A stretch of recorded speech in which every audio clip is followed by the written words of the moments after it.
Olá, muito boa tarde.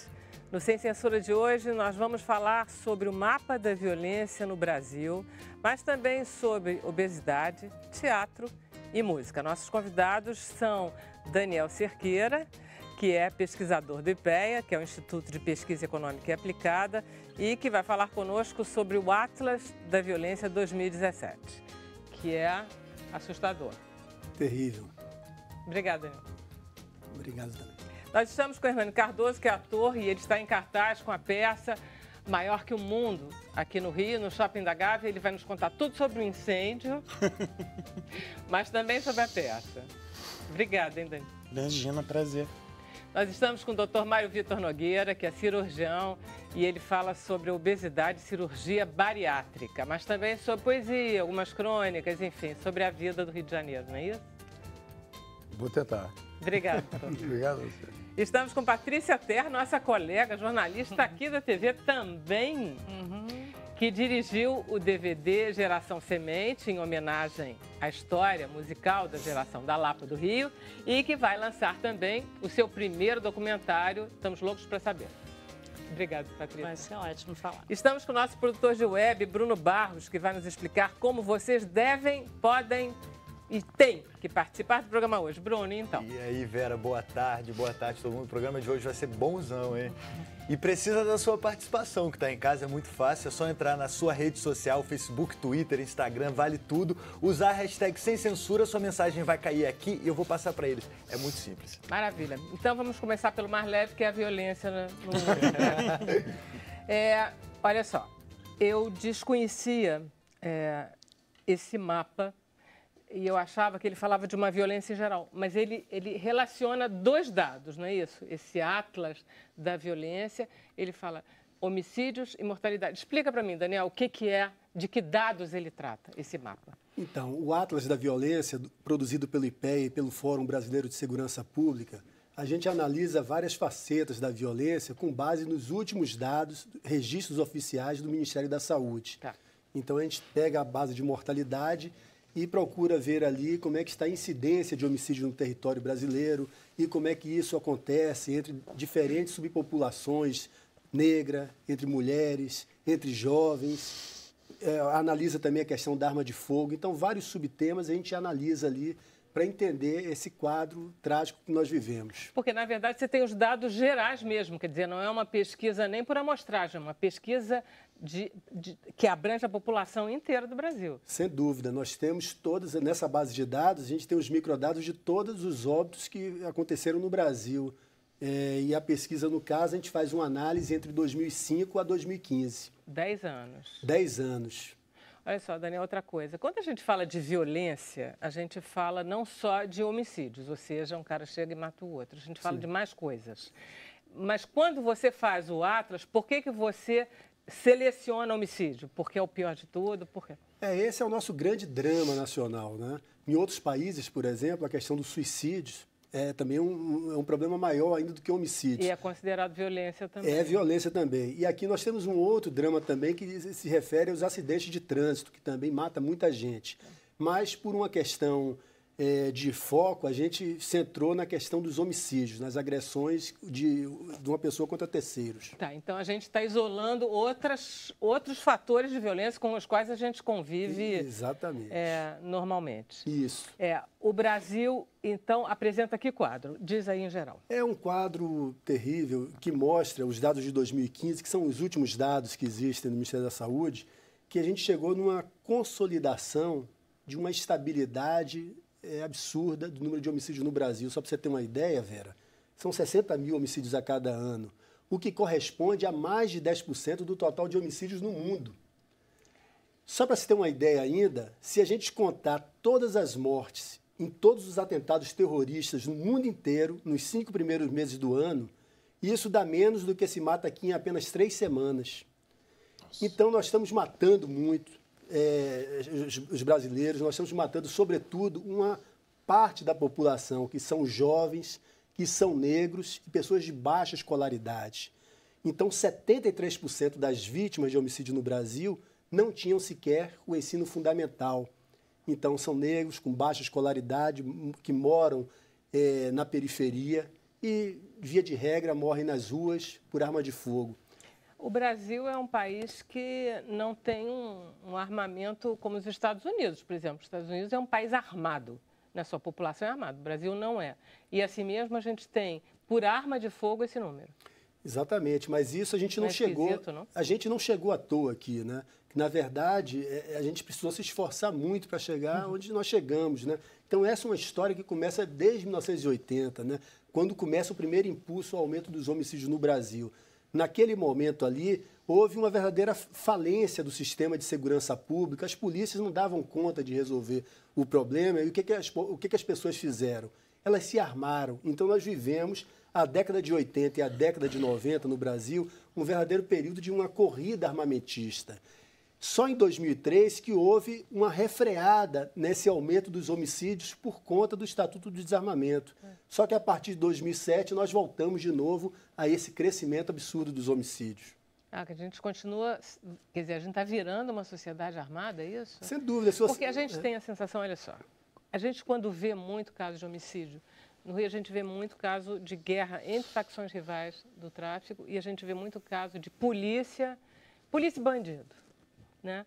Então, a gente não tem a sensação de que é a população que está se armando. A gente tem que existe um desregramento, mas em níveis um pouco superiores no nível da polícia e no nível da bandidagem. A gente tem um pouco essa sensação que a gente tem, que nós não temos nada a ver com isso. É isso? Mas tem muitas armas que estão disseminadas entre a população que já vem desde 1980. Só para você ter uma ideia, se você pegar os países desenvolvidos e olhar as pessoas que sofrem homicídio lá, algo em torno de 10% a 20% das pessoas morrem pelo uso da arma de fogo. Aqui no Brasil, esse índice chega a 72%. Se você pegar em Sergipe, que é o estado mais violento do Brasil hoje, esse número é 85%. Então, a arma de fogo é o grande instrumento que está por trás de homicídios e que não apenas nessa questão que você narra aí de guerras de narcotraficantes, entre narcotraficantes e a polícia, mas também crimes interpessoais. Então, você vê um exemplo que a gente assistiu, lamentavelmente, há 2 semanas atrás, dos policiais federais que estavam num bar lá em Santa Catarina, em Florianópolis, naturalmente delegados, porque eles estavam armados, naturalmente, mas tinha um outro cidadão também armado, numa discussão boba, 2 mortes. Então, como essa, existem milhares de mortes interpessoais. Santa Catarina, pelo mapa, é um dos estados mais pacíficos, ou seja, o índice de homicídios é dos mais baixos, não é isso? É um dos mais baixos do país, com certeza. Então, vamos lá, vamos aos índices. Quais são os piores... O que é melhor, ver por estado ou ver por cidade? A gente pode falar um pouco por regiões e estados, né? Tá bom, então a gente percebe o seguinte, que houve uma mudança na dinâmica da criminalidade letal no Brasil nos últimos anos, né? Enquanto, por exemplo, até os anos 90, a gente tinha muito problema de homicídio, sobretudo nas grandes regiões metropolitanas do Sudeste, Rio, São Paulo, a partir dos anos 2000, houve um crescimento acentuado dessas mortes para o Norte, Nordeste e Centro-Oeste. Então, se a gente analisar de 2005 a 2015, onde cresceu mais os homicídios? Exatamente na região Norte e Nordeste. A gente acredita, com base em outros trabalhos que também fizemos no IPEA, que essas mortes elas seguem, de certa forma, no rastro do crescimento da renda que aconteceu no Brasil em maior ou menor magnitude nas cidades brasileiras no período 2000. Então, a renda cresceu, aquela cidade pequena, média, do interior, que não tinha muita grana circulando, o dinheiro começa a circular, aquilo torna viável o tráfico de drogas, por exemplo. E quando o tráfico se instala naquelas cidades, pelo fato da droga ser ilícita, os mercados eles se regulam na base da violência. Então, Quer dizer que o enriquecimento do povo traz a violência, é isso que você está dizendo? É um efeito colateral. A economia de mercado traz boas coisas, mas eventualmente traz... Então piorou muito no Nordeste por conta de uma melhora de condição de vida, inclusive, a gente pode dizer. Eu acho que por conta dessa expansão dos mercados de drogas, mas tem um outro ponto aí que eu acho que é importante também salientar, que é a questão da completa incapacidade da política pública. Então, se você for olhar na maioria dos estados, para a gente não ser injusto, né? Mas na maioria dos estados, se a gente for ver, as políticas públicas, eu acho que isso é uma regra do Brasil, aliás, as políticas públicas na área de segurança são feitas na base da improvisação, na base do achismo. Você acha que é um problema de política pública de segurança, não é uma política pública de diminuição de desigualdade, de não sei o que, não. É política pública de segurança. Mas eu entendo política pública de segurança também olhando maior. nas boas experiências internacionais como políticas que se sustentam em dois pilares. Numa repressão qualificada, numa polícia inteligente que usa informação, mas em prevenção social focalizada naquelas comunidades mais pobres, para as crianças e jovens que hoje estão desassistidas, sem oportunidades educacionais e laborais, permitir que elas não vão na trajetória do crime. Okay. Vamos, então, por incrível que pareça, para os melhores lugares, menos violentos do Brasil. Menos violentos. Então, nós temos o Sudeste, que diminuiu muito, né, os homicídios desde 2000 para cá, em todos os estados do Sudeste. No Sul, já falamos aí de Santa Catarina, né? E temos, inclusive, em Santa Catarina, os 2 municípios mais pacíficos do país. E tem uma coisa interessante... Pacífico quer dizer com muito pouco homicídio. Exatamente. Em relação ao conjunto da população, a proporção de homicídios é uma das mais baixas do país. Tá. Né? Então, nós temos 2 municípios que são os mais pacíficos do país. Diga o nome, porque é bom que eles... Suspense, né? Para manter a audiência. Mas é Jaraguá do Sul, em Santa Catarina, né? Então, esse é um município mais pacífico. E, para a gente exemplificar... O outro é Brusque, não é isso? Brusque, eu estava tentando lembrar aqui, ainda bem que você me salvou. Que é o segundo mais pacífico. Quando você vai olhar na lista dos mais violentos, você tem Altamira, no Pará. Mas Altamira tem problemas de garimpo, de terra indígena. Tem problemas de várias ordens. Fronteira, o negócio ali pega. Sem dúvida, mas eu acho que... E aí, eu acho que essa comparação, ela permite ilustrar um pouco as dinâmicas que impulsionam a criminalidade violenta nas cidades, né? Então, quando você olha o nível de desenvolvimento humano em Jaraguá do Sul e em Altamira, existe um abismo também. Então, o nível de desenvolvimento humano em Jaraguá é considerado nível alto, né? Enquanto Altamira é o nível médio. Tá, ainda bem, porque aquele negócio que a gente estava falando do Nordeste estava um pouco assustador, né? Que a melhora da condição de vida tinha trazido o tráfico e a criminalidade. Você vê que Jaraguá do Sul, não é isso? Isso. Está com um bom nível de desenvolvimento social, ou seja, uma coisa mais equilibrada, então tem menos violência. E não é só dinheiro, né? A questão, por exemplo, você pega a proporção de jovens que estão na escola de 18 anos. É sempre o dobro em Jaraguá do Sul do que em Altamira. Mas isso é um dos elementos. Existem outros elementos, como, por exemplo, a velocidade em que as cidades crescem.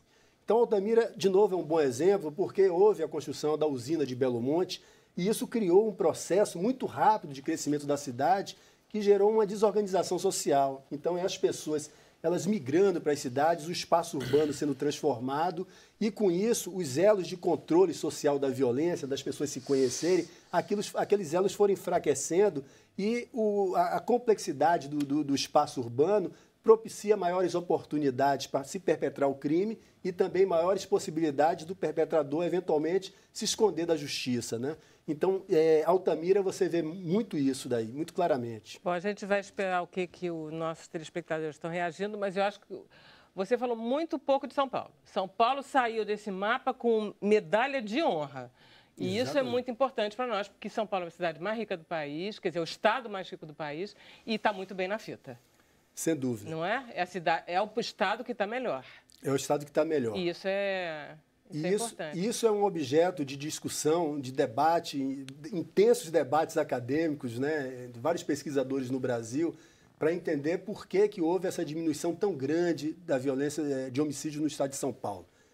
Existem alguns estudos com algumas evidências empíricas do que atuou ali para fazer diminuir o homicídio. E existem outras hipóteses que ainda estão em discussão e ainda não tem uma resposta definitiva. Mas o que eu posso te dizer é que tanto o Rio de Janeiro quanto São Paulo foram os estados que saíram na frente no processo de transição demográfica, no sentido de envelhecimento da população. Então, diminuiu a proporção de jovens na população e isso é um efeito muito potente para diminuir a criminalidade local, porque crime tem sempre um ator principal no meio, que é o jovem, que está do lado como vítima e como perpetrador. Além disso, São Paulo fez uma política muito importante de enfoque no controle de arma de fogo. Além disso, eles investiram em informação, em dados de qualidade, ainda que tenha muitos problemas lá ainda. E existe também uma hipótese que é muito colocada aí, algumas evidências locais, que houve há essa evidência de que houve um cartel, um monopólio, melhor dizendo, do PCC no domínio do narcotráfico. Caramba, sempre tem um lado ruim. Então, enquanto antes os traficantes eles brigavam entre si e se matavam, o PCC organizou o mercado. E aí mantém uma certa pacificação. E aí precisa de menos violência, né? Então, essas hipóteses todas, elas se completam, elas não são excludentes, né? Mas o fato é que São Paulo realmente conseguiu diminuir. E um outro ponto que eu acho que destoa São Paulo do resto da nação, que é uma maldição em termos de políticas públicas que nós temos aqui, não só na área de segurança, que é a descontinuidade política, né? Então entra um governador, aí ele faz um programa legal, está funcionando, aí o governador seguinte, o que ele faz? Ele descontinua aquele programa para não fazer propaganda do antecessor. A gente já conhece. São Paulo tem uma continuidade do PSDB, então talvez isso também tenha ajudado. Maravilha, Daniel, foi muito esclarecedor tudo isso. A gente pode realmente estudar até o crime. Vamos do crime para o incêndio? Vamos lá. Hernani, conta, você estava lá. Como vocês sabem, deixa eu só contar aqui, todo mundo sabe, o shopping da Gávea ontem, de repente, parece todos os lugares pegando fogo, ninguém sabia o que era. E aí, Hernani estava lá. Na verdade eu não estava em casa, na hora que começou, né? Eu tô com o meu espetáculo tá em cartaz no Teatro das Artes, que fica embaixo do Clara Nunes, que foi onde aconteceu o incêndio. Aí vi na televisão, a primeira coisa que eu pensei, né? Meu cenário, meu figurino, meu Deus. Fiquei ainda ali esperando, aí já mais à noite fui para lá e fiquei na porta. Já tinham controlado o incêndio, a gente já sabia que não tinha ninguém ferido, então fiquei lá na porta junto com o pessoal do teatro para tentar, enfim, ter acesso ao meu figurino. A minha peça, ela não tem cenário, uma cadeira e uma mala, então... Mas sai muita coisa dessa mala, não sai? Então, todo o meu figurino. Falei, a minha peça, o meu figurino, meu Deus, o que eu vou fazer? E aí depois, lá bem tarde, acho que é umas 9 da noite, alguma coisa assim, liberaram grupos para irem e eu fui junto com o grupo do Teatro das Artes, com a administração, enfim, todo mundo muito desesperado. Aquela cena horrorosa, assim, você entra num shopping que você está acostumado a ir. Pegou fogo, não? Não, foi no Teatro das Artes. O Clara Nunes é no andar de cima e ninguém poderia entrar, mesmo que fosse lá. Cheiro muito forte de queimado, aquela coisa, e fora a frustração de você ver os colegas de profissão que perderam tudo, assim. Eu dei sorte, muita sorte. Eles estavam para estrear, né? Iam estrear esse final de semana, eu acho. E assim, material de divulgação, 2 peças. Mas já sabe o que aconteceu, não? Então, oficialmente não, deve sair alguma coisa hoje. Extra. Acredita-se que alguma coisa causou uma faísca na plateia, e o incêndio começou na plateia. Não sei se em função de alguma obra ou... Cigarro acho muito difícil. Pelo menos eu não conheço ninguém que possa fumar dentro de um teatro, mesmo em horário... O que provoca com horário fechado? Faísca dentro? Maçarico, alguma solda... Estava em obra? Eu acho que estava acontecendo alguma coisa lá. Não posso dizer com certeza para não falar besteira, mas tinha alguma coisa lá. Na plateia poderia ser um curto-circuito de luz? Equipamento de iluminação, né? Mas parece que não. E eles estavam com todas as licenças ar-condicionado não é na plateia, porque o camareiro, ele diz, né, que ele estava no palco e ele olhou e viu poltronas pegando fogo. Isso me lembrou um incêndio que teve numa casa que eu conheço e que essas poltronas, esse material sintético de espuma e coisa, eles têm uma fumaça preta, mas uma coisa horrorosa com cheiro muito ruim. Então, quando ele falou, imediatamente eu me lembrei. Imagina uma plateia inteira. Deve ser uma fumaça horrorosa. E o cheiro ainda estava muito forte pelo shopping todo, água para tudo quanto era lado, lojas... Sprinkles, né? Não sei, também, mas também por causa do combate no segundo andar. Por exemplo, o que afetou o Teatro das Artes não foi o incêndio. Foi a água que desceu do combate ao incêndio do andar de cima.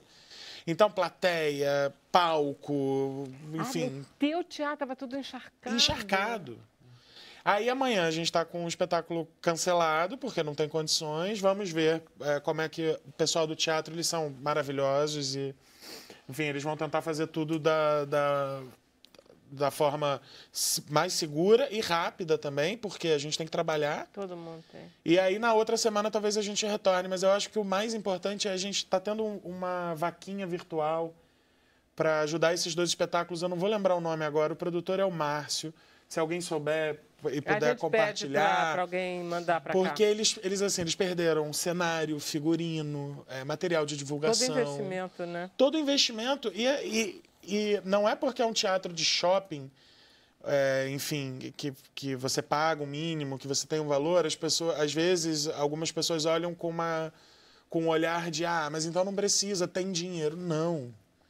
São projetos de vida que a gente coloca para poder ir para um lugar desse, seja lá pelo motivo que for. Você tem o seu plano para o seu projeto. Não, gente, esse é trabalho de todo mundo. Um shopping representa uma multidão de pessoas que vivem daquilo. E essas pessoas perderam, assim, esse projeto. Então é muito importante todo mundo dar as mãos. Ainda bem que não aconteceu nenhum tipo de acidente com ninguém se feriu. Isso tudo é muito bom. Muito e que agora a gente possa ter mais cuidado, que as administrações também mais cuidado, enfim. Vamos ver o que aconteceu de fato, né? A gente vai para o intervalo, na volta a gente vai falar sobre teatro um pouco, né? Tá bom? Tá Sem bom. Censura, volta já já.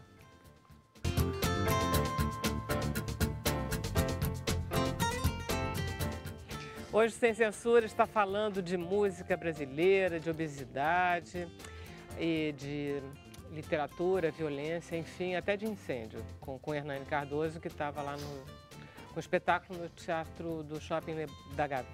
Hernani, vamos falar então da sua peça. A gente está aqui com o Dr. Mário, que é um cirurgião que faz cirurgia bariátrica, mas você tem um espetáculo maior do que o mundo. Maior que o mundo. Isso. Maior que o mundo, não é isso? E que fala de gordofobia. Você acha que a gente pode falar assim? Sim. Também. O espetáculo, ele conta a história de um cara de 29 anos, que é o João. Você é o autor. Eu sou o autor também. Ele conta a história do João, que tem 29 anos e decide fazer a cirurgia bariátrica, né? Famosa redução de estômago. E ele procura um psicólogo, porque ele é orientado que ele precisa passar por um processo com um psicólogo para fazer a cirurgia. E durante esse processo, ele começa essa conversa com esse psicólogo dizendo que ele não tem nenhum problema por ser gordo. Ele quer fazer isso exclusivamente por uma questão de saúde e porque ele quer conquistar a mulher que ele ama. Que ele se apaixonou por uma mulher e ele quer conquistar essa pessoa e ele acha que emagrecendo ele vai conseguir. E aí a gente vai acompanhando todas essas angústias. É um monólogo? Ou é um monólogo. Esse psicólogo não existe. Não existe. Não. Só fala você. E eu abordo a gordofobia muito, porque eu acho que a gordofobia, em tempos de internet, ela cresceu absurdamente. E o que a gente tenta discutir com a peça, sempre, enfim, é uma peça bem humorada, propõe muitas reflexões também. O que a gente discute é essa situação de você se sentir errado. Eu estava lendo uma matéria que você fala que você nunca teve, você que seria o João, na medida que você é o ator, você nunca teve problemas com o teu excesso de peso e que nunca sofreu bullying na escola, sempre teve amigos, mas tem uma coisa na sociedade que te cobra sem parar. Queria que você falasse um pouco disso. É você se sentir errado o tempo todo. É você ser de um jeito e ter uma forma que você não se encaixa. Que sim, você vai encontrar uma loja especializada em roupas para o seu tamanho, mas você não vai ter o acesso fácil como todas as pessoas. Você não vai sentar num restaurante e comer alguma... Hoje vou fazer uma estripulia, vou comer algo mais assim, sem que as pessoas ao seu redor te olhem como, tá vendo, ele come isso no café da manhã, no almoço, no jantar. Você ser taxado de doente, porque o tempo inteiro as pessoas estão falando com você, dizendo que estão preocupadas com a sua saúde. Mãe, pai? Também. E não é só uma questão de saúde. Não é você ter um hemograma com os níveis corretos. Existem pessoas obesas, gordas. É porque obesidade... Não, vamos lá. Vamos fazer uma nuance aí, Hernani. Obesidade é uma coisa, a pessoa gorda é outra. Isso. Só para corrigir. A obesidade é uma doença. Existem muitas pessoas gordas que não são doentes. e que se ela for fazer exames, ela não é doente. Olha só, a gente está discutindo medicina, mas você pode, se você quiser, Não, dar uma opinião. Estou na escuta aqui. Essa questão da saúde, assim, se eu for falar de mim pessoalmente, a minha saúde não é lá essas coisas. Eu falo do clima que você exatamente. sente, né? Só que, independente disso... Só uma coisinha, posso falar? Pode. A discussão do gordo saudável tem mesas redondas de verdadeira pancadaria em congresso. Sim. Tanto da ABESO, que é a Sociedade dos Clínicos, né, a Sociedade Brasileira de Estudo da Obesidade, quanto da cirurgia bariátrica, da SBCBM. E a tendência, ninguém é dono da verdade, mas a tendência é que não existe obeso gordo. Não, obeso saudável. Obeso saudável. Não. O gordo e o obeso são mais ou menos sinônimos, né? O gordo é mais simpático. Se chamar o cara de obeso, se chama de gordo, né? Gordinho, né? Você está gordinho. Não, tem um limite, não tem, doutor? Não. Aí é questão do IMC, né? Tem sobrepeso, que é acima de 25 de índice de massa corpórea, tem obesidade grau 1, que é entre 30 e 35, obesidade grau 2, que é entre 35 e 40, acima de 40 é obeso mórbido, e acima de 50 super obeso, acima de 60 super obeso. Olha só, vamos lá. Isso é técnico, o IMC é moleza, a gente já pode calcular imediatamente. Você pega a sua altura, 1,70 m, põe 1,70 m vezes 1,70 m, vai dar tanto. Aí guardou. Aí você pesa quanto? 120, aí você pega 120... Calculador, gente, qualquer celular tem calculador. Pega 120 dividido por esse resultado. Aí você vai ter esses números aí que ele está falando. 35, 40, não sei o que e tal. Se você tiver mais de 20, você é muito mal visto pela sociedade. Exatamente. E assim, é óbvio que eu não vou me atrever a falar clinicamente sobre isso, porque eu não tenho nem... Eu tenho pesquisa que eu faço quando eu fui escrever essa peça. Mas o que eu falo é muito mais uma coisa das pessoas, principalmente os jovens. É massacrante. E a sensação que eu tenho, assim, que é assim, ok, a população engordou, então a gente precisa cuidar disso como um problema de saúde pública. Então vamos atacar de todas as formas. Só que as pessoas esquecem que por trás daquele corpo gordo existe uma pessoa que tem sentimentos, que sofre e que se sente discriminada e que as pessoas que perdem emprego. Você é cortado numa entrevista, numa seleção, num processo de seleção para alguma empresa por ser gordo. É verdade. E isso é um absurdo sem tamanho. A gente pode mostrar um pedacinho da tua peça? Claro, por favor. Porque não é um drama, O diretor Augusto Madeira classificou ela como uma tragicomédia. Foi muito engraçado, porque quando eu fui ler esse texto para ele em São Paulo, eu falei, Gugu, chama ele de Gugu. Gugu, escreveu uma comédia, eu quero ler para você. Aí li a peça inteira, ele calado, olhando. Eu falei, gente, não riu nenhuma vez. Ele não falou nada, eu vou sair correndo daqui, desesperado. Aí ele olhou para mim no final e falou, olha, eu queria te avisar uma coisa, não é uma comédia. Aí eu parei, fiquei olhando pra cara dele e ele falou, mas também não é um drama não ser uma comédia. E aí a gente foi entendendo. Ele classificou como tragicomédia. Ok, vamos ver um pedaço dessa tragicomédia? Oi. João. 29. Eu sei que tem muito gordo por aí que não aceita o fato de ser gordo. Aliás, desculpa usar essa palavra, gordo. Sobrinho de Jô Soares, filho do Faustão, Free Willy, Moby Dick, chupeta de baleia, bola, bolinha, bolão, amigão. E repare que eu não falei amigo, eu falei amigão.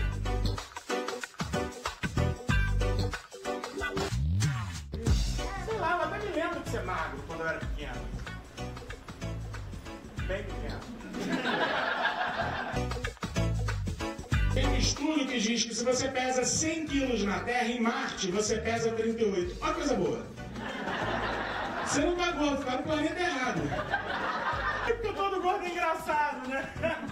Mas não é por escolha, é defesa. É isso mesmo, é isso mesmo. O gordo é engraçado, é defesa. O gordo, ou ele... Tem uma fala do personagem que é assim, ele diz... eu tinha duas opções. Quando essa tal de gordofobia começou a me afetar, eu tinha duas opções. Ou ficar encolhido no fundo da sala ou virar o centro das atenções. Então, ou você se anula socialmente, você se esconde, ou você vira o cara engraçado, o cara que... O teatro me ajudou muito nisso. Talvez eu não tenha sofrido tanto, porque eu sempre fui uma pessoa muito expansiva, eu sempre falei, eu sempre tive amigos, eu sempre saí. Só que ao sentar para escrever essa peça, eu acabei descobrindo que algumas coisas me marcaram muito e que ficaram escondidinhas. E que hoje em dia, adulto, casado, enfim, trabalhando e fazendo... Você não precisou fazer a bariátrica e você pegou a manhã, né? E aí eu fui entendendo que algumas inseguranças, algumas coisas vinham muito dali. Mas olha só, nós todos não somos assim, quer dizer, não existe nenhum ser humano perfeito, lindo, maravilhoso, nem o Brad Pitt. Concordo. Tá? Todo mundo tem um ponto de insegurança. Todos nós temos pontos pesados, né? A vida não é fácil para ninguém. É porque pro gordo, E eu falo assim, do gordo, eu só posso falar por mim, eu sou homem, mas o que é difícil pro gordo homem... Pra mulher é muito pior. 10 vezes pior pra mulher gorda. A minha esposa está gorda, né? Ela engordou muito de uns tempos para cá. E assim, é um sofrimento para comprar uma roupa. E ela sofre, ela chora. E você tem que ficar o tempo todo se autoafirmando para não se depreciar, assim, para não entristecer. Bom, como é que a gente pode dar o serviço da tua peça? Então, Teatro das Artes, no Shopping da Gávea, todas as quintas-feiras, às 9 da noite. Exceto amanhã. Amanhã não teremos. Peço para que as pessoas procurem nas redes sociais, porque aí a gente vai dizer... Esperamos que na semana que vem a gente consiga voltar, mas eu não tenho como dar certeza. Então, a gente vai avisar. Obrigada. Obrigado você. Ô, Bruno, eu estou acabando de me lembrar que eu não passei a palavra para você. Fiquei tão interessado no incêndio que não perguntei se tinha comentários, perguntas dos telespectadores. Desculpe, telespectadores, desculpe, Bruno. Eu vou, então, fazer uma pergunta sobre a cirurgia de bariátrica. Estou sentindo que você vai para cá ou não? Vou para aí. Então, eu vou fazer uma pergunta de um telespectador, que é o Marcos, e ele fala: eu tenho 150 quilos e preciso fazer a cirurgia de redução de estômago. Tenho medo da cirurgia. O que o senhor acha do balão gástrico? Por partes. Número 1, a pessoa que não tem medo de se operar, ela realmente não está bem de cabeça, né? É sempre uma agressão, sempre uma coisa que você não está preparado e que, sobretudo, você perde o domínio, né? Você não, é que nem entrar no avião. Você não controla nem a hora de ir ao banheiro, né? Então, operar é uma coisa bastante semelhante, né? Portanto, Marcos, é normal. Ter medo de operar é uma reação absolutamente normal. É o que você tem que entrar no site da Sociedade Brasileira de Cirurgia Bariátrica e Metabólica, ver um colega qualificado, com todos os requisitos de preparo e de equipamento, hospital que ele trabalha, enfim.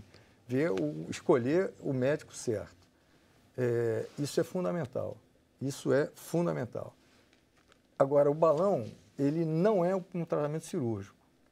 O balão é um tratamento paliativo, feito por endoscopistas, de maneira ambulatorial, sob sedação, e que daqui a 6 meses você vai tirar o balão, daqui a 2, 3 meses você está com o mesmo peso que você estava quando colocou o balão. Inclusive, tem gente que engorda com o balão intragástrico. Qual o princípio do balão? É como se você tivesse com o estômago cheio de comida o tempo todo, né? Que é aquele negócio te estufando. Só que tem gente que come mesmo estufado, né? Então, é uma coisa que os seguros, a maioria... Eu nem sei se tem algum que pague, mas para livrar minha cara, eu vou dizer que a maioria não paga, isso eu sei, né? Quer dizer, é uma despesa grande. É claro que há endoscopistas seríssimos praticando esse método, porém com essa restrição. Vale como balão de ensaio, doutor? Quer dizer, a metáfora, inclusive... às vezes vale para o paciente, por exemplo, eu falei da classificação de IMC, para o super obeso, que tem um coração meio já rateando. Então, você põe o balão, ele perde algum peso, melhora a condição clínica dele, você vai e opera. Tá. Né? Quer dizer, mas isso é uma exceção. Tá bom. Porque, na verdade, o que os endoscopistas têm feito com balão é colocado em gente que não precisa nem operar. Tá. Tem gente que vai fizer para tentar querer emagrecer mais rapidamente, 20 quilos, assim, né? Não chega a isso. Duvido. Nem isso? Não, okay. Duvido. Tá. Coragem, Marcos. Vamos ter coragem aí para fazer a cirurgia, deixar o balão de lado. Calma aí, Bruno, não é assim não. Uma certa dose de coragem ele terá se procurar um médico certo, qualificado E o caminho é entrar no site da Sociedade Brasileira de Cirurgia Bariátrica e Metabólica, SBCBM, que você vai lá, procure seu médico, você vai achar, de repente, no seu bairro, na sua rua, um médico qualificado que tem uma equipe multidisciplinar, composta por psicólogo, composta por nutricionista, um cardiologista, um endocrinologista e a nutricionista. Então, isso é fundamental. Doutor, estamos de mão com o nosso índice de massa corporal. Todos nós temos, todo mundo em casa fez, todo mundo sabe. Então, a partir de que momento nós somos recomendáveis à cirurgia bariátrica? As normativas do CFM, você tem que tratar pelo menos 3 anos clinicamente.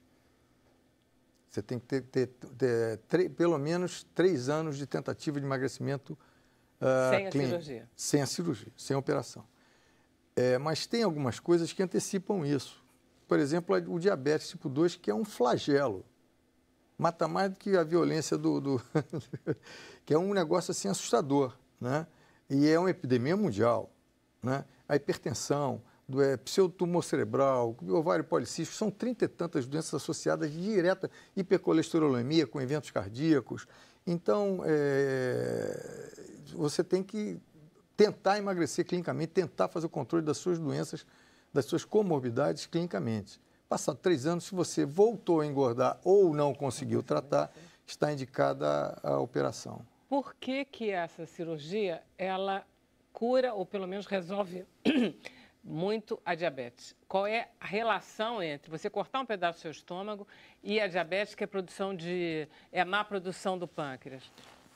Bom, é complicado de explicar, eu mudo de pergunta. Não. É complicado de explicar, mas é uma pergunta muito interessante. Número 1, o diabetes tipo A, o diabetes com anticorpo, anticélula, antipâncreas. Tá. Esse não é tratável com isso. Esse é o diabetes juvenil, tipo 1. Esse tipo não é 1. tratado com tipo essa cirurgia. Tipo 1. Esse não é candidato à cirurgia, quer dizer, a criança que se vê diabética, isso é uma agressão do próprio organismo ao pâncreas. Dito isso, tem gente que, inclusive, opera numa tentativa de diminuir a agressão, mas isso é muito árido, né? Tem que convidar um endocrinologista para... Isso. O tipo 2, que é adquirido, está diretamente relacionado ao aumento de peso. Tá por isso. Então, o que a gente pode fazer? A gente pode modificar a anatomia do aparelho digestório, né? Provocando um estímulo maior à produção de insulina, que os americanos chamam de desafiar as células do pâncreas que produzem insulina, né? Então, você modificando, você não mexe só no estômago, você diminui a capacidade do estômago e emenda o estômago diretamente a uma parte do jejum e faz o que reemenda o intestino aqui embaixo, mais baixo. Com isso, você faz com que a comida chegue mais rapidamente ao ilho, que é a parte do intestino, onde os hormônios intestinais atuam desafiando, vamos dizer assim, o pâncreas. Eu não sei se ficou... Foi ótimo. Ficou claro? Então, isso Você muda, na verdade, o metabolismo da pessoa. Exatamente. Tanto que, passado um tempo, os cirurgiões bariátricos perceberam que estavam curando, entre aspas, a diabetes não tem cura. Mas a obesidade não tem cura, ela entra em remissão. O diabetes entra em remissão. Então, você tem que perceber que... Né, depois da cirurgia. Às vezes acontece de engordar de novo. Sim. Então, percebemos isso, né? Quando eu digo percebemos, foi a comunidade cirúrgica que percebeu isso. Então, nós passamos a falar de cirurgia metabólica. Então, tanto que as sociedades, e a brasileira foi pioneira nesse aspecto, foi a primeira sociedade do mundo que mudou o nome de Sociedade Brasileira de Cirurgia Bariátrica para Sociedade Brasileira de Cirurgia Bariátrica e Metabólica. Né? Quer dizer, na verdade, a operação é para mudar o teu metabolismo. Ok. Existe um problema entre as pessoas que fazem cirurgia, que elas são, em geral, viciadas em comidas muito processadas, comidas que engordam, mesmo a Patrícia. Se ela resolver enveredar pela pizza e pela Coca-Cola, ela vai engordar. Então, não existe essa característica dos seus pacientes de uma comida, de uma alimentação voltada para esse tipo de alimento com muita gordura, muito açúcar?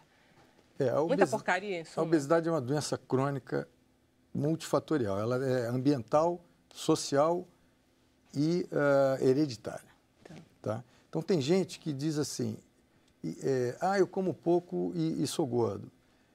É uma meia-verdade, mas até que existe. Só que o que ele come? Eu como pouco, mas daí eu estou vendo a novela das 8 e abro uma lata de leite moça, faço 2 furinhos e fico... Muito pior comida embutida é o tal do leite moça, com todo respeito à Nestlé, os fabricantes de leite moça. É um milkshake, bebidas calóricas, você citou uma Coca-Cola, isso é um horror. E o cara, às vezes, tem a tendência hereditária a ganhar peso e faz uso disso. Aí é gasolina na fogueira. Né? E existe, sim. Agora, o problema é... Essas pessoas, elas conseguem... Porque a cirurgia bariátrica, ela é drástica, ela emagrece mesmo, né?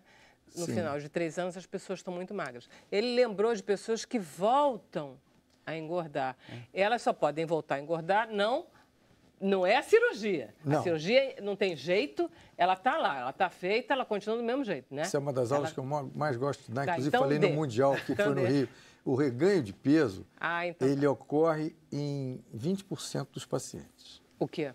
Reganhar peso após 3 anos. Porque você emagrece, mas com 3 anos você atinge um platô e dá uma engordadinha. Por quê? Porque a natureza briga contra a operação. Diz, isso aí está errado, tem alguma coisa errada. Isso não, eu não nasci assim, né? Então, é a briga. Então, você dá, isso é normal. Agora, o problema é que a pessoa que faz a dieta pura, dieta alimentar hipocalórica, só 5% mantém o peso em 3 anos. Ninguém aguenta dieta hipocalórica. Isso é uma coisa mais antinatural do que a operação, entendeu? Tanto que eu digo para os meus pacientes, e se tiver algum vendo, pode até ligar para cá e confirmar, olha, você vai noivar comigo, mas vai casar com a nutricionista. Isso é que é a importância... A psicóloga também, não? Menos. Mas sim, a psicóloga é muito importante no pré-operatório. Tá. Para quê? Para identificar, porque aquela história, né? Você, eu não opero fumante, mas eu opero um bando de mentiroso, né? Entendeu? Então, para identificar a pessoa que não está indicado operar. Está indicado fazer uma psicoterapia, pelo menos antes de operar. Doutor, eu vou para o break, mas eu acho que o senhor tem toda a razão. A gente mente pra caramba. Para o médico, então, é um espetáculo. É uma beleza. Bom, vamos para mais intervalo. Na volta, o Sem Censura continua. Até já.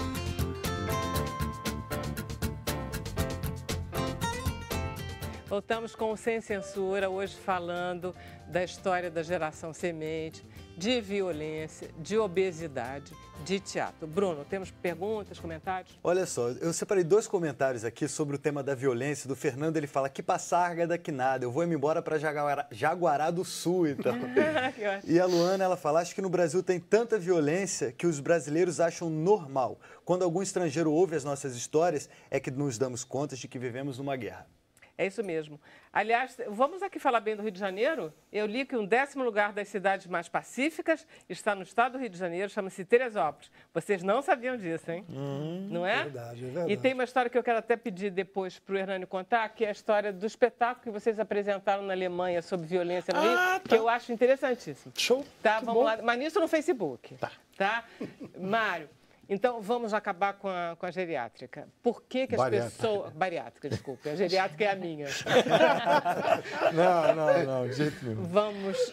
por que as pessoas voltam... É porque não dá para ficar na dieta hipocalórica? É isso que você estava dizendo? Não, isso do ponto de vista clínico, né? Do ponto de vista do doente que não operou. Do ponto de vista do doente que opera e volta a ganhar peso, é porque ele dribla a operação. Né? Quer dizer, ele... Come leite condensado. Leite condensado, bebida calórica, sorvete. Você pega álcool, né? Cerveja. Cerveja é um veneno para quem operou. Por quê? Cerveja dá 2 baratos. Dá o barato do álcool e o barato do açúcar. A cerveja tem açúcar à beça. E é uma delícia cá entre nós, né? Que ninguém nos ouça, né? Mas então, por isso que eu digo que a obesidade é uma doença crônica, porque que não tem cura. Você tem que manter o controle, você não pode fugir da sua equipe. Você não pode achar que você está curado, Não né? pode achar que está curado. E me diga uma coisa, você você gosta de cirurgia, você recomenda? Ah, sem dúvida. Sem dúvida. Isso é um negócio espetacular. O resultado imediato da operação é muito gozado, porque eu uso uma técnica que eu deixo um dreno no doente e tiro com uma semana. E em uma semana, se você chega lá, vai se pesar, perdeu 7, 8 quilos, porque, na verdade, o gordinho retém líquido, né? Então, eu brinco de você não perdeu 7 quilos, você perdeu 7 litros. E é uma coisa espetacular. É uma coisa espetacular. Vou deixar o Facebook para falar do teu livro de poesias e crônicas. Tá. Que você falou agora da cerveja. Eu disse, tem coisa aqui. Ele vai contar por que ele gosta da cerveja. Mas vamos separar a bariátrica da cerveja. Da cerveja. É melhor, é melhor. Bom, vamos conversar então com Patrícia Terra. Patrícia, a Patrícia tem um DVD que é um show de músicos do Semente, desse bar maravilhoso aqui da Lapa. Mas você tem na cabeça um documentário sobre o Semente. Você é dona do Semente? Não. A dona é a Aline Brufato. Isso. Eu conheci o Semente, assim, comecei a frequentar o Semente tem uns 6 anos. Na época que você trabalhava aqui? Não, antes de eu trabalhar aqui, antes. E aí, uns 6 anos atrás, eu comecei aí, eu me apaixonei pelo lugar, porque eu fiquei impressionada com a qualidade de música que a gente tem acesso lá, né? E não é só, assim, a qualidade do que está programado para tocar na noite. Você chega lá, você está assistindo um show e daqui a pouco chegam outros músicos que não estavam no programa e começam a tocar, dar canja. Então, tem uma coisa do inesperado, do improviso, e que cria um ambiente, uma energia no ambiente de criatividade, de novidade, de inovação, que você vai ficando apaixonado pelo lugar e quem vai quer ir mais, quer ir mais, quer ir mais. E a música brasileira, basicamente? É a música brasileira, basicamente, mas você tem vários ritmos. Na realidade, o Semente ele surgiu em 98, né? Quando a Lapa estava entregue às baratas, mais um ciclo de estar entregue às baratas, né? Porque a Lapa é um bairro boêmio por natureza. E aí começou a surgir, assim, uma série de pequenas iniciativas, e o Semente foi um deles. E daqueles que existiam na época, em 98, como o Empório 100, que existia aqui no Antiquário da Lavradio, o Semente foi o único que permaneceu aberto. Tá. E ele permaneceu aberto com uma característica de ser, assim, a casa dos músicos, entendeu? Os músicos iam para lá sempre se encontrar. E tinha muitos músicos muito jovens que estavam acessando um repertório que não estava rolando nas rádios na época, nem televisão, em lugar nenhum, que era o choro e o samba. Tá. Né? Então, eles começaram a aprender a tocar aquilo e tal, e revisitar esse repertório e criar outras músicas desses gêneros, principalmente, passando a ter um repertório autoral também ali, né? E esses encontros de músicos criaram realmente uma geração, né, de músicos, compositores, intérpretes. Tereza Cristina aparece lá, né, por exemplo. Tereza Cristina surgiu lá, ela era vistoriadora do Detran, cantava assim, tal, a boca pequena, vamos dizer. Ela cantava de olho fechado, entendeu? Tão no tímida, público lá, né? Quietinha, muito humildemente, assim, aquela situação muito tranquila, muito aquele segredinho bem guardado ali, né? E ela formou um grupo chamado Grupo Semente, né? Por conta do bar. Então, ela foi uma das pioneiras ali, né? Dessa geração. E a Mando Costa, que veio do Sul, né? De Porto Alegre, ele veio lá trazendo uma história, né, de música de lá, de música latina, inclusive, né? Que ele tem o pai dele era músico, então ele tem uma coisa de ser músico desde criança também. Ele trouxe essa energia musical do Sul. Com ele vieram vários outros músicos para cá. Houve uma leva de músicos de Brasília também, entendeu? Que vieram para cá para fazer formar esse caldeirão aí criativo. E aí, assim, eu me apaixonei pela história, eu vi assim, meu Deus do céu, isso aqui é uma pauta jornalística, como a gente fala, muito forte, né? Como é que ninguém contou essa história ainda? Entende? Eu fiquei assim, chocada. Falei, gente, alguém tem que contar essa história. Mas é impressionante, né? Às vezes a gente se depara com umas coisas assim, o negócio está aí, quem é que não vai fazer? A bola estava quicando, assim, eu falei, ninguém contou essa história, não é a história da Lapa exatamente, apesar do Semente ter sido um trampolim para essa criação, para essa revitalização da Lapa. Ter sido uma semente, o nome é fantástico. E aí, a partir dali, foram outras iniciativas surgindo. Mas aí, em que pé que está esse documentário? O documentário está praticamente pronto, ele está está faltando ser finalizado, ele é um longa-metragem. Parece que você tem 200 horas. Eu tenho muitas horas, assim, porque eu consegui resgatar imagens antigas, feitas em suportes, sei lá, Super 8, coisas bem antigas, desde 98, né? Para cá, fitinha de mini DV e tal.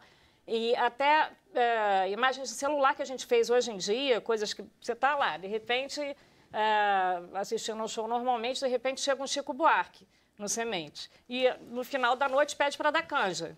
E aí não tem ninguém com máquina para filmar nada. Aí é todo mundo filmando com o celular ao mesmo tempo. Enfim, essa canja, claro que está no filme, né? Como tem outras canjas de grupos estrangeiros. Quer dizer, você conta mais do que a história do Semente. Você conta um pouco também a história do Rio, a história de um Lapa, movimento musical. Um movimento musical. É um movimento musical que aconteceu e que atrai músicos de outras partes do mundo. Mas como eu não teve queria terminar o programa antes da gente mostrar, porque aquele negócio, ela é simplesinha, ela só trouxe o Carlos Malta. Ninguém nada menos do que Carlos Malta para ilustrar o DVD que ela está lançando. Prazer em tê-lo aqui. Prazer igual. Olha só, boa tarde a todos. O DVD ele tem 26 faixas de músicos dessa geração, envolve 70 músicos. Esse não é o documentário. Não, esse é um DVD musical. A gente gravou em 2 dias, foram 2 dias seguidos de gravação, lá no Semente. Foi assim, uma coisa linda de se fazer, deu tudo certo, entendeu? Com 70 músicos, todo mundo foi, não houve atraso, não houve nada, deu tudo certo. Foi gravado pela Tenda da Raposa, do Carlos Fux, o áudio está maravilhoso. A gente fez com a Cavídeo, que é minha parceira, e o Canal Brasil, são os 2 grandes parceiros. O patrocínio é da Clínica Jorge Jaber, tanto do DVD quanto do filme longa-metragem. Nós gostamos muito do Jorge Jaber. Que bom, eu também. Estou com muita vontade de ver esse documentário. Pois é. O documentário você vai lançar quando? Olha, eu estou pretendendo que ele fique pronto para entrar no Festival do Rio. Legal. E esse DVD, a tua ideia é que ele financie? Não, né? Acabou sendo uma coisa separada. Também, a gente está vendendo. A partir de hoje, ele está na Livraria da Travessa, de Ipanema. Às 7 horas da noite eu vou estar lá com outros músicos também, para receber as pessoas que quiserem participar desse lançamento, desse coquetel. E a gente está vendendo para tentar arrecadar um pouco de dinheiro, porque eu vou conseguindo dinheiro a cada etapa do projeto, né? Eu estou há 6 anos nele. Vai devagar, mas você vai longe, Patrícia. Foi um prazer enorme tê-la aqui.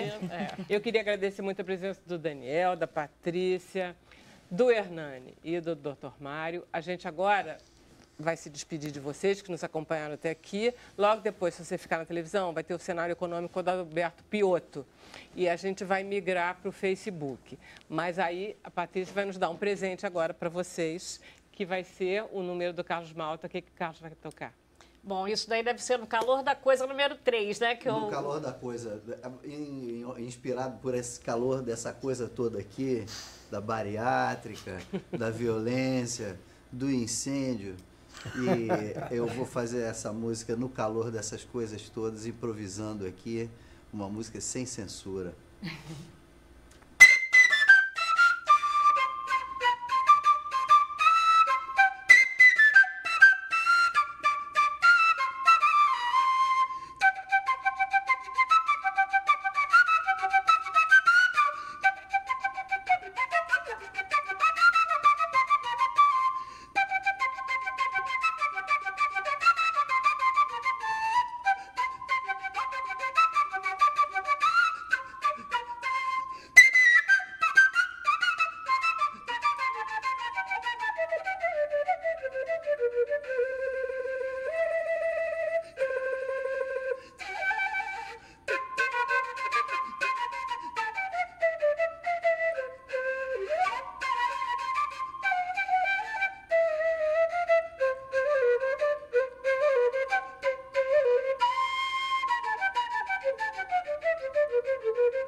Nossa, mãe.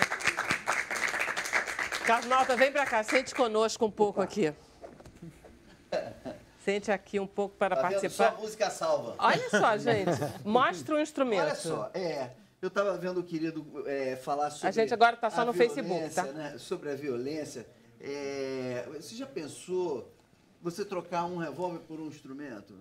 Com certeza. Entendeu? Uma arma, quer dizer, a opção do instrumento é muito mais construtiva porque ela abre porta. Né? Eu falo que o instrumento como o pífano, né, que é um instrumento tão brasileiro e tão universal, né? Se a gente pensar que esse é um instrumento que, quando você vê um quadro de Krishna, o que Krishna tem na mão? Não sei. Uma flauta. Ué? Você vê os quadros todos de Krishna, ele está com uma flautinha na mão. Por que será? Isso daqui tem um sentido muito mais do que musical, é uma coisa assim de um entretenimento. Né? A pessoa que toca um instrumento tão portátil. Além do que assim, uma viagem, né? Eu fui para Caruaru. Pois é. Esse daqui veio de Maceió. Ó. Eu ganhei esse fim de semana no encontro de pífanos que teve em Brasília. Um encontro sensacional. A gente encontrou lá o seu Sebastião Biano, que está com 98 anos, tocando, lúcido. Caramba. Então, aí vai para aquela conversa, né? O que ele come? Né? Cara, ele come comida simples. Bode, não é? aipim. Bode, macaxeira, né? Abóbora. Eu dei uma emagrecida, a Patrícia nem me reconheceu, cara. Eu dei uma emagrecida porque meus índices estavam batendo na cabeça e eu não estava, assim, realmente eu não estava bem de saúde. Assim, eu tive, porque eu sempre tive um metabolismo muito, muito legal para comer uma quantidade de comida, entendeu? Quando eu tocava com o Hermeto, a gente ensaiava de 2 às 8. E eu não comia esse tempo todo, então eu almoçava e jantava. Mas eu também gastava aquilo tudo tocando. Entendeu? Mas a idade chega e o idade metabolismo chega desce, e a conta né? também, né? Mas Então, vocês estão muito em fama, todos aqui estão muito magros. Mas eu tive que dar uma emagrecida. E principalmente o meu problema era a constância do álcool, não era nem a quantidade, mas todo dia. Porque a gente vai no Semente, segunda-feira tá lá o Zé Paulo tomando uma cervejinha. Aí terça-feira tem o Cardozão. Aí quarta-feira tem um negócio. Amanhã, por exemplo, eu vou tocar lá no Vila Galé, aqui no centro da cidade. É um espaço maravilhoso. Serve um vinhozinho, uma caipirinha, né? Sexta-feira já é dia de beber. Sábado também, domingo. Tem futebol. O Figueiredo, domingo, ele tá assim. Tá bom. Não aguento mais. Vamos lá, doutor. O senhor mantém essa forma toda, mas gosta de uma cerveja. Seu livro de poesias é lindo. Queria até que o senhor lesse... uma poesia para a gente ver que os médicos também têm alma. Isso é importante. E mãe, hein? Como tem? Também tem mãe. Mãe, filhos, tudo. Nós gostamos dos médicos. Eu tenho uma rotina que eu também dei uma subida de peso uma época. Eu tenho a rotina de diariamente. Eu faço exercício diariamente, segunda a sexta-feira. Se você quiser encontrar comigo, vai na academia que eu estou lá. Na academia perto da minha casa. E aeróbica. Alterno, musculação e aeróbica. Legal. E no sábado eu cometo a imprudência de me fantasiar de jogador de basquetebol e jogar bola com os veteranos do Combinado Copacabana, ali no CIEP, em frente daquele clube que a gente não fala o nome, ali na Gávea. E aí tem praticamente, eu só não faço exercício, evidentemente, domingo. Porque aí Você também... vai caindo, né? Não, Deus me perdoe. É botafoguense. Eu sou botafoguense. Eu sou botafoguense. E aí, então, isso ajuda. Isso ajuda. E depois tem a coisa de você estar no trabalho, você não come, né? Se bem que tem uma coisa que é venenosa, que é esperar entre uma operação e outra, você no centro cirúrgico, tem sempre lanche. E é tudo calórico. Né? É pão, é queijo. Então, biscoito recheado. Um biscoito recheado, Coca-Cola. Eu acho que essas comidas deviam ser proibidas. Proibidas. Faz o seguinte, o senhor pode ler uma poesia? Posso. Eu até separei uma, antes de saber se você tinha escolhido alguma, que você disse que leu o livro, pelo momento que a gente está vivendo no país hoje. que é um escândalo, né? Um presidente empichado, outra coisa. Vamos lá. Chama-se As Barbas do Meu Avô. Eu faço a barba com a navalha do meu avô. Quem mexe com uma coisa minha, mexe com todas as minhas coisas.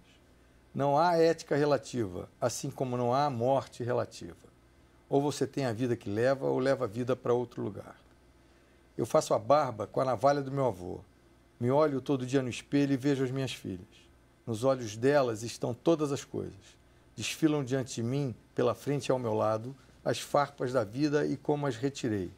São apenas causas perdidas e não motivos de viver. As dores da ida e as cores da volta.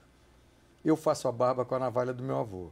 O fio na minha cara afia o respeito a qual me dou. A vergonha, se for ausente, é o passado que anunciou. Se é para estar presente, quero ser o que melhorou. Não quero por nada disso ter o fato que embaraçou. Se for assim, maldigo aquele que sobrou.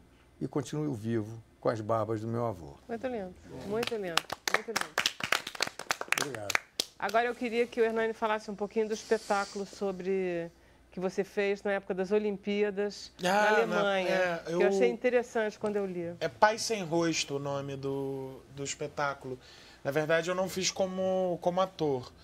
Eu trabalhava com a Andréia Fernandes, que é escritora e professora de teatro no Teatro Tablado, que é da onde eu sou, enfim, sou cria de lá.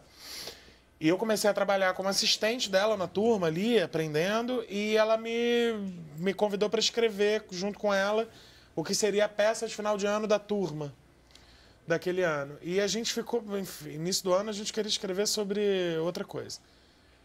A turma estava se discutindo muito a redução da maioridade penal e outras questões, mas a redução da maioridade penal, teve aquele episódio da pessoa no poste, do rapaz que foi preso ao poste com uma tranca. E os alunos resolveram que esse era o tema, a gente escreveu, eu e a Andréia, e dirigimos. A gente falava sobre dois universos, o universo de jovens ricos e jovens da Candelária. A gente usou a chacina da Candelária como um ponto de referência. E o espetáculo falava isso, nós fomos convidados para participar de um festival em Dresden, na Alemanha, com 20 adolescentes, falando sobre um tema tão importante. Estava no processo de impeachment, então eles estavam muito eufóricos e acabamos ganhando o prêmio de melhor espetáculo nesse festival. Eu achei interessante, foi a conversa que os alemães, os jovens alemães, tiveram uma reação muito... Foi muito louco, assim, eles convidaram uma escola pública de lá, né, da Alemanha, e eles foram lá assistir, e quando acabou o espetáculo, teve primeiro que foi, eles não paravam de aplaudir, foi legendado, e a gente, enfim, a gente começava com um vídeo que mostrava aquele vídeo que foi da candidatura do Rio para os Jogos Olímpicos, só que a gente inseriu mais imagens de crianças na rua, de, enfim, violência e tal. E a gente via a reação deles muito impactados com tudo aquilo. E no final, quando teve o coquetel, que eles foram para as mesas desse coquetel, desse centro cultural, que é lindo, e os nossos alunos entraram, assim, todos levantaram e aplaudiram e abraçaram e queriam conversar. Eu acho que o meu sobrinho estava nesse grupo que veio daqui do Brasil para lá, Gabriel Terra. Ah, o Gabriel Terra. Que legal, querido, Patrícia, meu que aluno. bacana. Gente, o mundo é uma kitnet. Ele é do tablado e da escola alemã. Não, aqui. sala e quarto. Vamos lá. Olha aí, a Marina diz que se as paredes do Semente falassem, daria um bom livro. Poxa, veja o filme, muita coisa tá lá. Muita coisa saiu das paredes, né, Patrícia? A Marluce Lemos, ela quer saber se a mulher que faz a cirurgia de redução de estômago pode engravidar depois. Sim, mas tem que aguardar 2 anos após a estabilização do peso, após a parada do emagrecimento agudo. Mas tem que avisar, certamente avisa, mas ao seu obstetra que foi submetida à operação de cirurgia bariátrica e qual foi a operação, qual a técnica que foi utilizada. A gente tem uma carteirinha da sociedade que a gente faz, põe a figurinha da operação e carimba. Doutor, deixa eu só fazer uma coisa que eu acabei de me lembrar. Vi frequentemente pacientes que fizeram a bariátrica perderem um pouco o viço, perderem um pouco a alegria. ficarem um pouquinho deprimidos. É possível ou eu estou inventando? Não, é verdade. Acontece, porque essa pessoa foi mal preparada ou teve uma expectativa acima da médica. Quer dizer, tem a expectativa do médico, tem a expectativa do paciente, né? Então, ou o colega, por alguma razão, prometeu um terreno na Lua que ele não pode entregar, ou a pessoa achou que ia mudar totalmente a vida. Um exemplo muito rápido tem o mercado dos gordinhos. Tem gente mulher que gosta de homem gordinho e homem que gosta de mulher gordinha. A quantidade de mulher que emagrece e o marido deixa não é desprezível. Então, essa mulher deprime. Tá. Né? Outra coisa, e a tal da desnutrição? Eles ficam todos desnutridos, anêmicos? Toma suplemento. Não. Né? Você vai noivar comigo, mas vai casar com a minha nutricionista. Porque se você sair da equipe, ou se você muda de cidade, se você não liga para o seu médico, olha, eu vou mudar para Salvador, então procura o doutor fulano lá, que é meu amigo. Se você deixar, estou curado, aí você vai desnutrir. A intenção da cirurgia bariátrica é emagrecê-lo com saúde. A desnutrição é uma doença pior do que a obesidade. E mais frequente, diga-se de passagem. Complicado. Olha só, a Ângela Almeida, ela fala, tenho mais pacientes mais gordos do que quando operaram. Continuaram com a cabeça de obeso, em consequência o comportamento também, e o final da história a gente já sabe. A Françoene Carla, ela disse que mora em Recife, o maior problema de violência para a população é com certeza os assaltos. Já foram registrados 1.746 assaltos em ônibus em Recife desde o início do ano, segundo o sindicato. E a Maria das Graças Carlin tem uma pergunta. Ela fala, a violência e a corrupção se administra, não se acaba com ela. Gostaria de saber se essa frase procede. Em caso afirmativo, como administrar? Não, sem dúvida. É difícil acabar, né? É uma coisa ideal, mas não é factível, né? Mas dá para se administrar e manter em doses baixas. Mas antes, deixa eu fazer uma ponte aqui com o que o Carlos estava falando aqui, de trocar armas por instrumento musical, de uma experiência que eu testemunhei. Espírito Santo, o estado do Espírito Santo sempre foi um dos mais violentos do país. Desde 1980, esteve sempre entre a lista dos 5 mais violentos. E nada acabava, aquele negócio parecia que não tinha jeito, era uma violência intrínseca cultural. E houve um planejamento e houve uma política pública muito bem sucedida que fez com que lá, em 6 anos, a taxa de homicídio caísse, hoje é o 15º do Brasil. Mas um dos programas, umas coisas legais que faziam lá, e eu testemunhei, eles fizeram programas em umas comunidades muito carentes, onde havia uma conflagração, uma guerra, uma verdadeira guerra ali, e eles fizeram um programa que era exatamente de orquestra de jovens. E aí, chamar aqueles jovens que estavam desassistidos, que a sociedade nunca viu, que o Estado nunca olhou para ele, e nem para ele, nem para sua família, de repente uma orquestra. E aí o interessante é você ver como que um instrumento musical como esse muda a vida não apenas do jovem, como da família.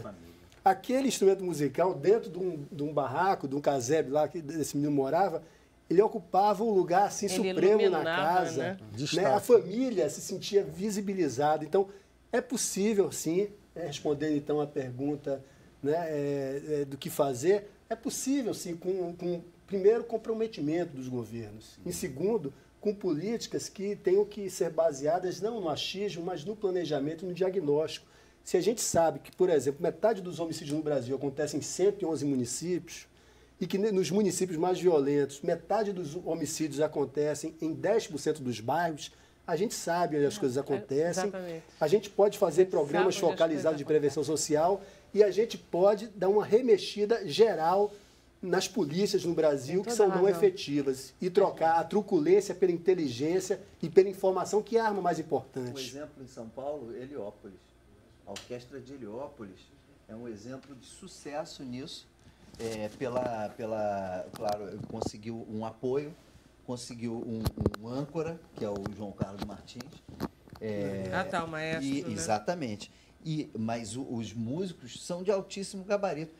Há um programa semelhante na Venezuela que gerou o maestro Dudamel, que é um dos maiores maestros do mundo. Legal, né? Um programa da música total. Quer dizer, isso num governo lá para trás. Hoje em dia não sei como é que está. Foi durante o governo Chaves, né? mas é um programa de orquestra que foi copiado no mundo todo. Aqui no Brasil tentaram implantar, mas a cultura, né, o Ministério da Cultura recebe menos de 1% do orçamento. A saída está por aí, pela educação, pela cultura, pelas artes. É muito mais efetivo e mais barato. Eu dou Daniel, R$5 posso dar um a quem pitaco do adivinhar esporte de também? onde é o professor Daniel. Dou R$5. Oi? Tem que descobrir de onde é o seu sotaque. É do Nordeste, né? Agora da onde Eu moro há veio. muitos anos aqui. Vamos adivinhar, gente. Vai lá, Bruno, o que você acha? Vamos ver quem adivinha. Acho que ele é de Aracaju. Pernambuco. Eu achava Meu de voto é Pernambuco. Pernambuco. Meu voto é Pernambuco. Minha que mãe você é de acha, Sergipe. Nani? De Sergipe. Minha mãe. Pernambuco também. Araripina. Interior de Pernambuco, perto de Olho d'Água. E aí, Patrícia? Poxa, você é quase música. É Nordeste, mas eu não sei exatamente de onde, assim. Carlos. Eu Pernambuco, chutei Paraíba. Aracaju. Vamos Mas lá. acertei de onde vem a mãe Eu dele. fico meio constrangido com essa pergunta, porque eu moro no Rio de Janeiro muitos e anos. sou da cidade... Por isso é porque não dá pra gente reconhecer o seu sotaque, porque ele já tá Eu misturado. moro no- Mas tem uma origem. Então, mas eu moro no Rio de Janeiro, mas eu venho da cidade maravilhosa chamada Salvador, na Bahia. Então, Vai, Olha só, o programa chegou ao fim brilhantemente. Viva Salvador, amanhã a gente tá de volta às 5 horas da tarde, ok? Até lá.